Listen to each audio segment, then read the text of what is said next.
min ahlil khair. Kita saksikan yang hadir tidak mungkin kalau orangnya tidak baik, ini jamaahnya sampai banyak seperti ini. Jadi ini merupakan kesaksian kita kepada Allah bahwa almarhumah Ibu Risa binti Haji Saun adalah min ahlil khair, min ahlil khair, min ahlil jannah. Amin ya rabbal alamin. Di dalam Al-Quran, meninggal dunia itu ada dua kata. Yang pertama ada mati, yang kedua ada wafat. Kalau mati menurut Quraisy Shihab itu bermakna mafil hayat, ketiadaan hidup namanya mati. Sedangkan wafat dalam Al-Quran itu artinya apa? Ada yang tahu nggak? Angkat tangannya kalau tahu. Kalau benar jawabannya, saya kasih hadiah umroh cuma sampai bandara balik lagi.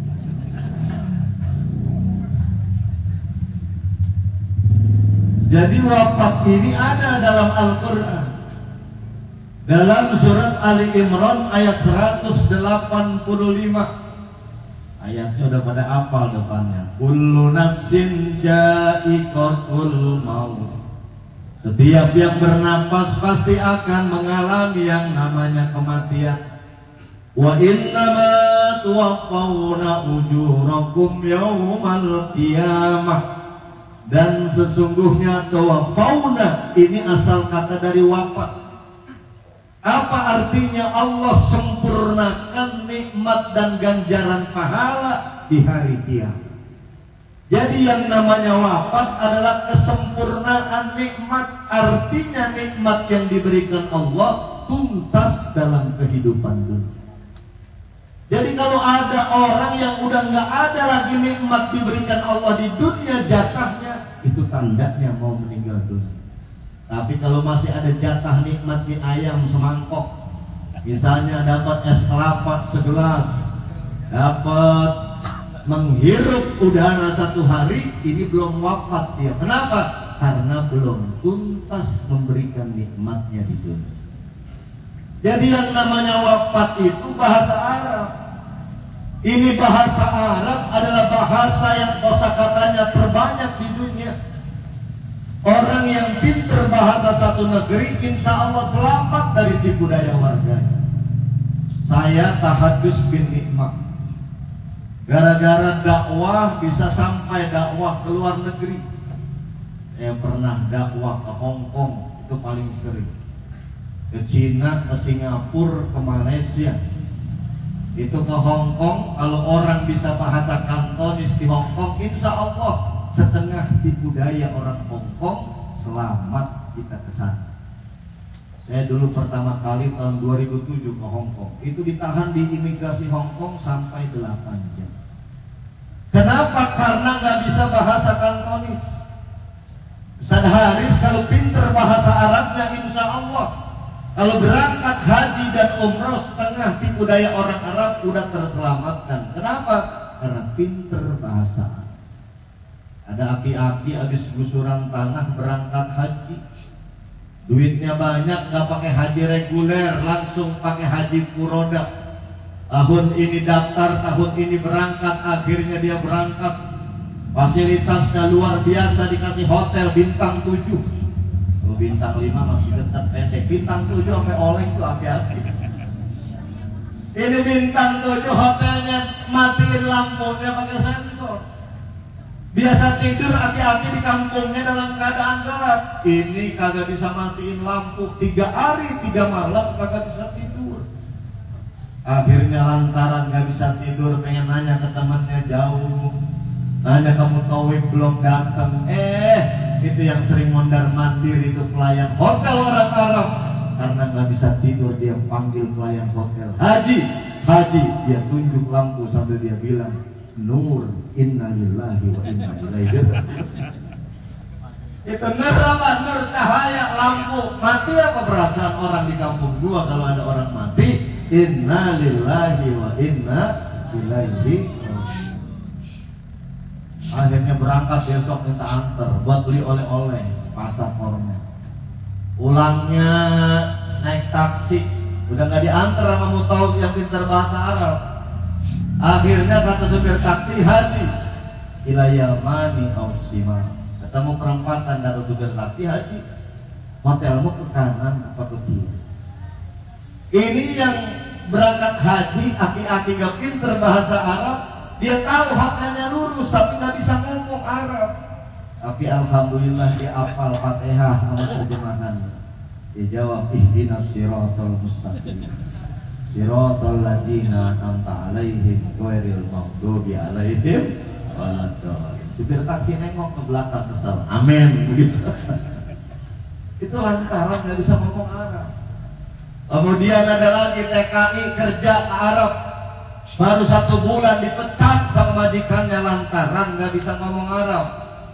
Di Arab tuh jalanan kagak ada macetnya, itu lurus panjang. Ini supir dari Indonesia gak bisa ngomong Arab, 140 km per jam. Dia lihat dari jauh ada batu tengah jalan, dia turunin kecepatannya jadi 80 km. Akhirnya kata majikan yang orang Arab sambil nunjuk-nunjuk ke depan, dia bilang, hajar, hajar, hajar tuh batu jebret. Akhirnya mobilnya ringsek, majikannya terbalik. Itu lantaran apa? Orang Indonesia dibilang hajar, dia pikir dihajar, hantam aja. Padahal dia memiliki hajar artinya langsung. Itu lantaran bahasa. Ini orang meninggal dunia, wafat atau mati adalah panggilan Allah Subhanahu wa ta'ala. Al-Imam Syakib Arslan ini memberikan panggilan Allah ini dalam 3 panggilan secara garis besar. Yang pertama, kata beliau, kita dipanggil dalam melaksanakan ibadah sholat. Ini ibadah sholat adalah panggilan Allah. Ketika kita mendengar suara muadzin, hayya 'alas shalah, ini kasat mata suara muadzin, tapi hakikatnya ini adalah panggilan Allah Subhanahu wa ta'ala. Ini dalam memenuhi panggilan Allah ketika sholat, kadang-kadang ada orang yang beraliran entar-entar. Kita tidak segera memenuhi panggilan Allah Subhanahu wa ta'ala. Kalau diundang sama bupati, diundang sama Pak Camat, diundang sama wali kota, diundang sama presiden, ini getolnya luar biasa. Lalu ada orang diundang presiden, acaranya jam 9, jam 7 udah nyampe istana, undangannya diiderin kemana-mana, dia bangga, nih gua diundang sama presiden. Padahal sholat yang undang bukan presiden, yang undang bukan gubernur, yang undang bukan wali kota, yang undang bukan menteri, tapi sholat ini yang undang adalah yang menciptakan gubernur, yang menciptakan wali kota, yang menciptakan menteri, yang menciptakan presiden, yang undang ketika sholat yang menentukan hidup mati kita, yang menentukan kita masuk surga atau masuk neraka, yang menentukan kita wafat husnul khatimah atau su'ul khatimah. Yang undang sholat kita adalah Allah Subhanahu wa ta'ala. Oleh karena itu banyak orang yang ketika mendengar suara azan diam aja, tidak segera datang ke rumah Allah Subhanahu wa ta'ala.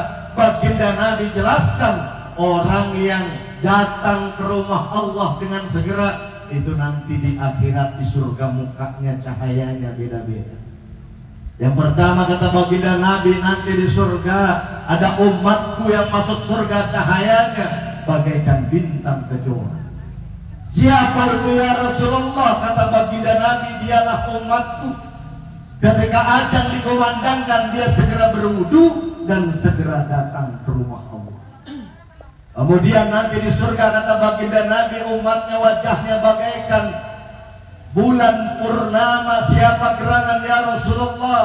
Dialah umatku yang ketika azan dikumandangkan, dia sudah wudu dan segera datang ke rumah Allah. Tapi yang pertama belum wudu, tapi segera dia wudu. Dan ini yang ketiga nanti di akhirat dalam surga. Wajahnya bagaikan matahari memukau para malaikat dan penghuni surga. siapa gerangan ya Rasulullah? Dialah umatku ketika azan dikumandangkan dia sudah wudhu dan sudah berada di rumah Allah Subhanahu wa ta'ala. Ada orang yang alergi banget datang ke masjid, agak mau datang ke masjid. Udah nggak apa-apa, tungguin nanti matinya pasti dia masjid. Mendingan sendal kita hilang di masjid daripada sendal kita nggak pernah diajak ke masjid. Bener apa enggak? Bener apa enggak? Mendingan sendal hilang di masjid daripada sendal kita nggak pernah dibawa ke masjid. Ini sendal kita nanti jadi saksi di hadapan Allah bahwa kita memakmurkan rumah Allah. Ada orang alergi datang ke masjid tapi ditakdirkan Allah dapat nikah sama anak kiai. Begitu nikah sama anak kiai, dinasihatin sama bininya, bang, abang ke masjid. Kenapa bang? Kan mertua abang kiai, gak enak kalau abang gak ke masjid nanti diomongin sama masyarakat. Dia bilang, baik neng, saya ke masjid tapi nunggu hari baik. Kapan? Jumat abang ke masjid sholat Jumat. Coba sampaikan sama abah yang kiai, itu busana muslim yang masih bagus, gamis yang udah gak kepake, tolong kasih abang. Abang mau berangkat ke masjid hari Jumat. Jumat pagi pinnya datang ke rumah orang tuanya, dikasih tanda tanggung-tanggung, suruh pakai gamis, palanya diusah kayak imamah, bawa tasbih gede, butirannya kayak biji pinang. Dari rumah datangnya jalan nunduk, bukan tawaduk tapi malu mengukur diri, belum pernah datang ke masjid. Ujuk-ujuk ke masjid, pakaiannya laksana ulama besar. Sampai di masjid Al-Istiqomah, jamaahnya udah penuh. Depan penuh, tengah penuh, belakang penuh, yang kosong cuma satu, di kolong beduk. Akhirnya dia duduk di kolong beduk, jamaah paling belakang kaget, subhanallah. Ini kok ada kiai besar duduknya di kolong beduk. Akhirnya jamaah belakang ke depan ngasih tahu sama DKM masjid, Pak Haji, itu tolong di belakang ada kiai duduknya di kolong beduk, suruh pindah ke depan untuk menghormatinya. Disuruh pindah sama DKM masjid, dia bilang nggak apa-apa, saya di kolong beduk aja. Kata DKM masjid dalam hatinya, subhanallah, ini kiai rendah hatinya luar biasa.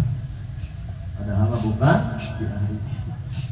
Akhirnya karena dipaksa, akhirnya mau juga Pak duduk di depan.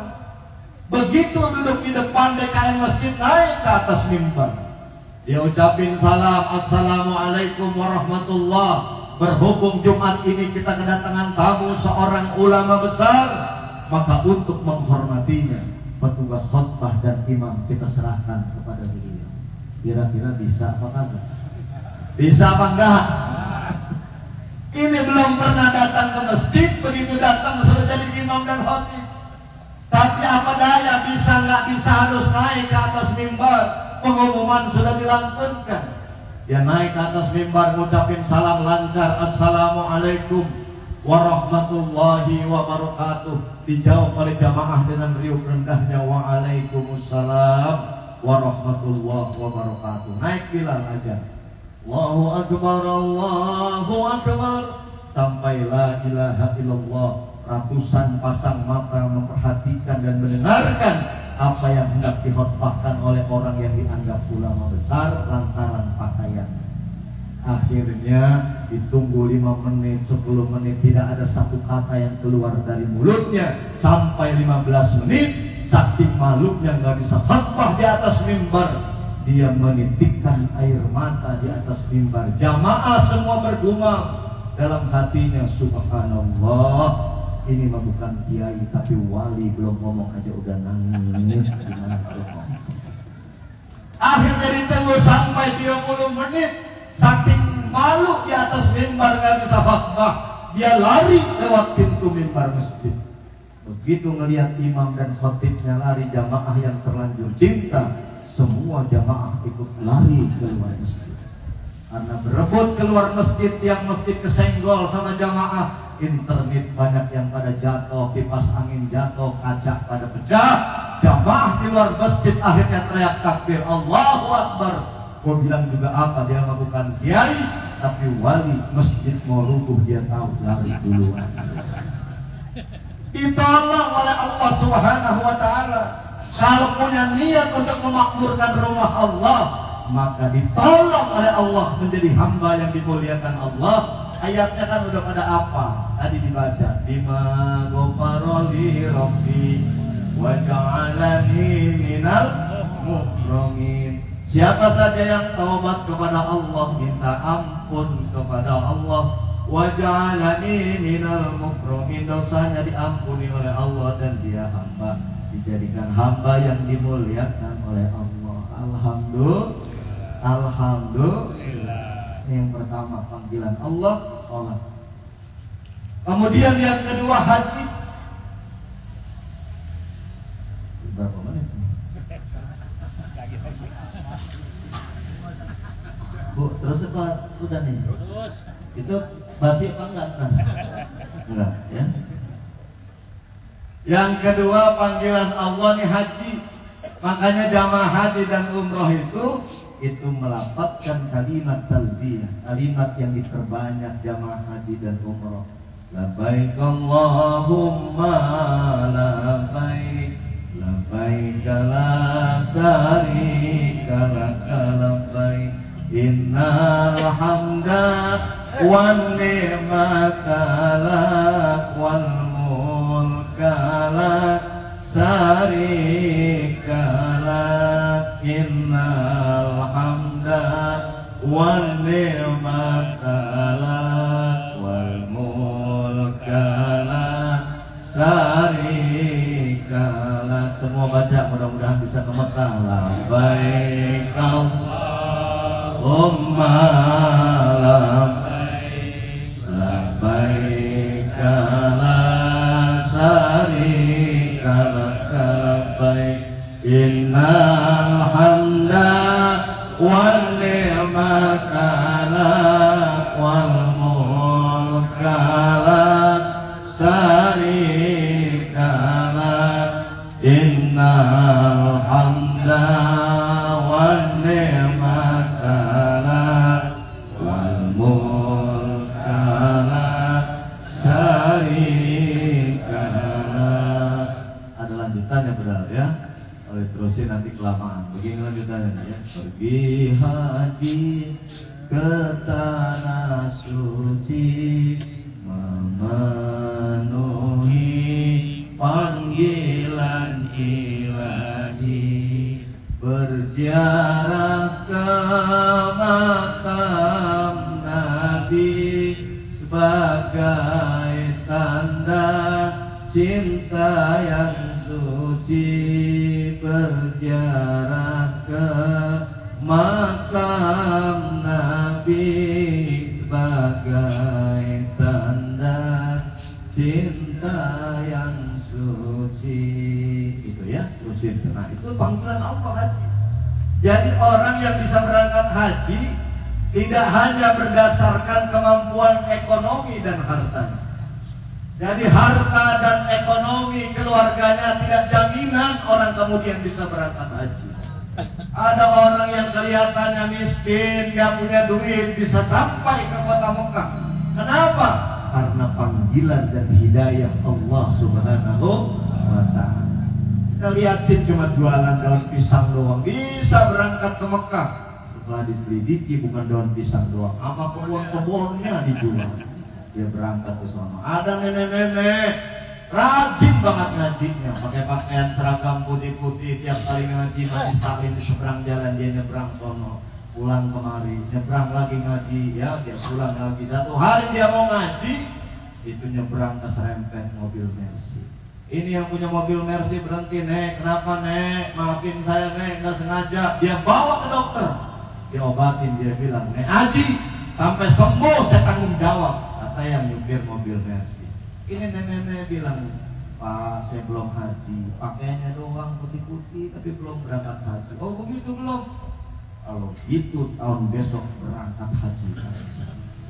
Makanya kalau nggak punya duit main berangkat haji, nyebrang terus. Kali aja keserempet, berangkat angkot boro-boro haji. Kemudian yang ketiga nih, singkat aja lah ya. Ini yang ketiga, panggilan Allah apa? Ini adalah kematian. Kita rata-rata kalau diajak ngomong kematian pada ogah, pada kagak mau. Rata-rata manusia pengen panjang umurnya di dunia. Tidak hanya keinginan Hairil Anwar ingin 1000 tahun lagi hidup di dunia dalam puisinya, karena memang rata-rata manusia pengen panjang umurnya.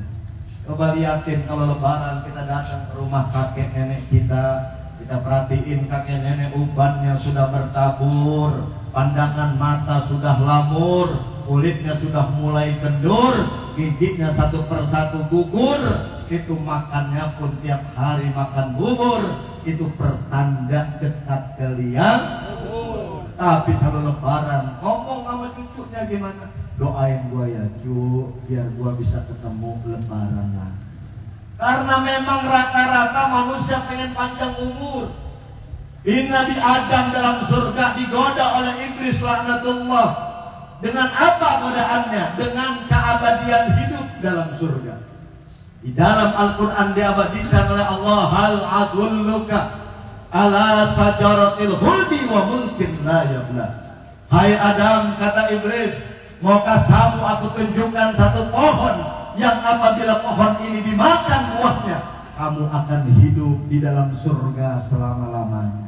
Itu yang namanya buah khuldi. Dikarenakan dijanjikan keiming-imingan keabadian hidup dalam surga, Nabi Adam pun akhirnya kepingin hidup lama dalam surga. Ini rata-rata manusia pengen panjang umur, tapi sejauh mana kita menghindari kematian, sejauh itu pula kematian akan datang dalam kehidupan kita. Orang kaya mati, orang miskin mati, raja-raja mati, rakyat jelata mati, yang kurus mati, yang gemuk mati, yang muda mati, yang tua mati, yang kaya mati, yang miskin mati, miskin belagu loh. Ini semuanya bakalan mati, dipanggil menghadap Allah. Kita cuma tinggal nunggu giliran. Wa tilkal ayyamu nudawiluha bainan nas. Pada hari itu akan aku gulirkan dan gilirkan. Siapa yang lebih dulu dipanggil menghadap Allah? Qadarullah Ibu Risah binti Haji Saud ini lebih dulu dipanggil menghadap Allah. Tidak menutup kemungkinan 1 bulan kemudian, 1 tahun kemudian, 10 tahun kemudian kita pun akan dipanggil menghadap Allah Subhanahu wa ta'ala. Karena kita telah divonis mati oleh Allah, nggak perlu kita takut mati, apalagi cari-cari mati.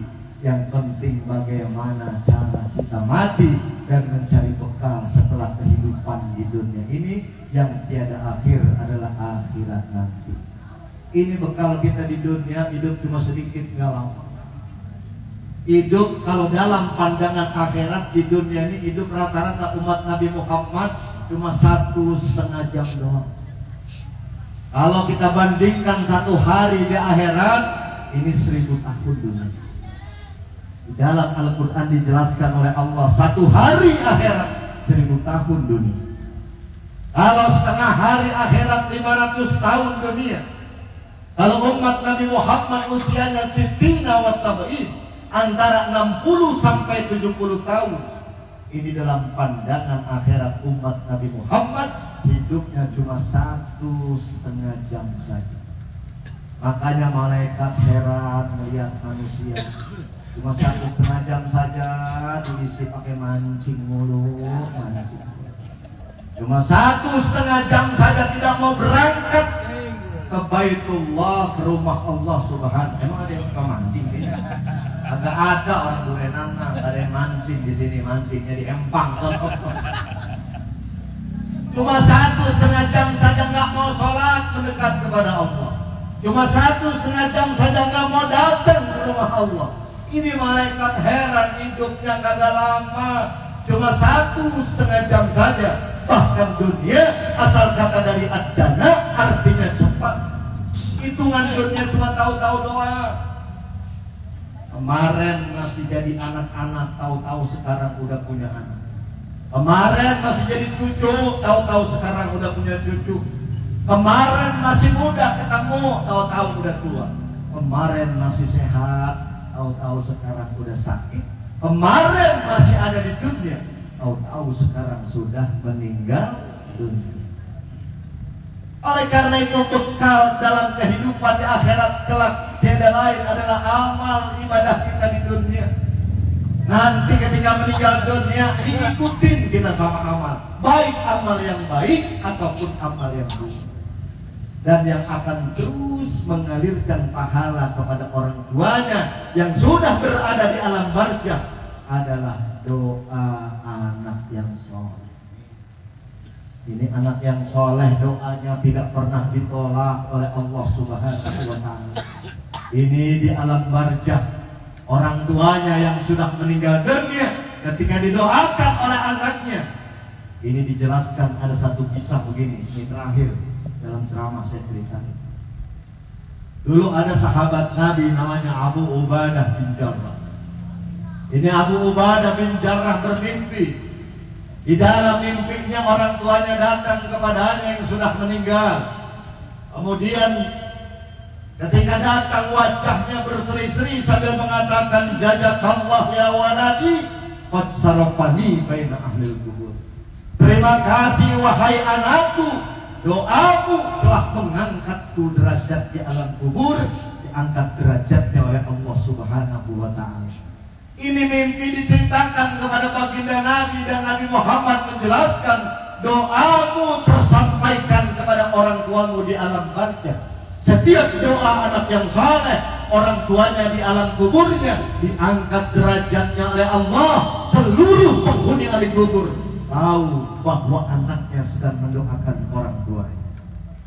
Tetapi ketika anaknya parasea berantem, apalagi berantem membicarakan warisan orang tuanya, ini dalam kitab Ar-Ruh Sayyid Hawa menjelaskan, orang tuanya di alam barzakh mencabik-cabik mukanya hingga berdarah, sehingga orang lain tahu bahwa anaknya sedang berantem di dunia memperebutkan warisan orang tua. Oleh karena itu anak yang soleh tidak akan pernah meributkan warisan orang tuanya, bahkan harta orang tua yang ditinggalkannya. Alhamdulillah, alhamdulillah.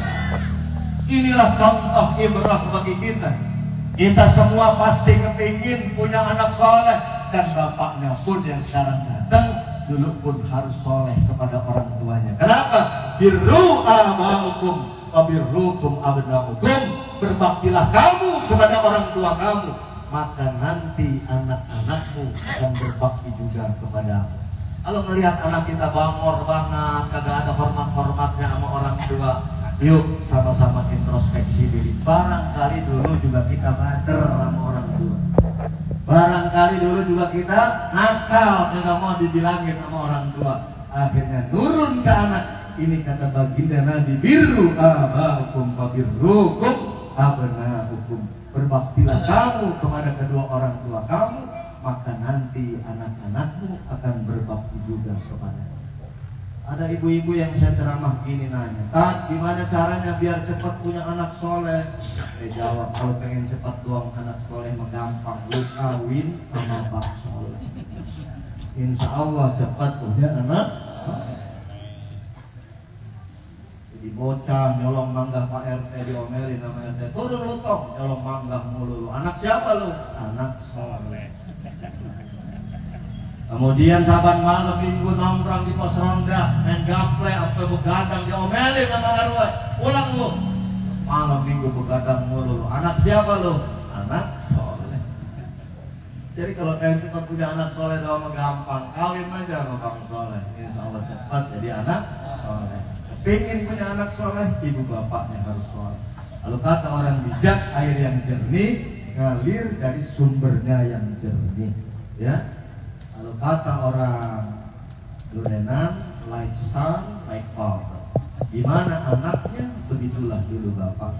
Lalu kata orang kampung rambutan, bapaknya kalong, anaknya kampret, bapaknya tukang nyolong, anaknya jadi copet. Ya, karena itu kita kepingin anak kita terus berbakti. Cara berbakti kepada orang tua, terus mendoakan orang tuanya. Rabbighfirli wa liwalidayya warhamhuma kama rabbayani shaghira. Yang kedua, jangan pernah berantem. Hubungan silaturahmi antar saudara tetap dijaga, itu berbakti kepada kedua orang tua. Kemudian janji-janji orang tua yang belum tertunaikan, anaknya laksanakan janji orang tuanya. Kalau ada hutang piutang, bayarin. Karena Rasulullah nggak mau nyolatin jenazah yang tidak ada yang mau tanggung jawab atas hutang mayit yang ingin kembali kepada Allah Subhanahu wa Ta'ala. Insya Allah almarhumah Ibu Risa binti Haji Syaun ini, beliau adalah min ahlil khair, min ahlil khair, min ahlil khair. Insya Allah kuburnya dijadikan taman dari taman surganya Allah Subhanahu wa Ta'ala, dan nanti akan dimasukkan ke dalam surganya Allah Subhanahu wa Ta'ala. Al-Fatihah. Bismillahirrahmanirrahim. Iya karena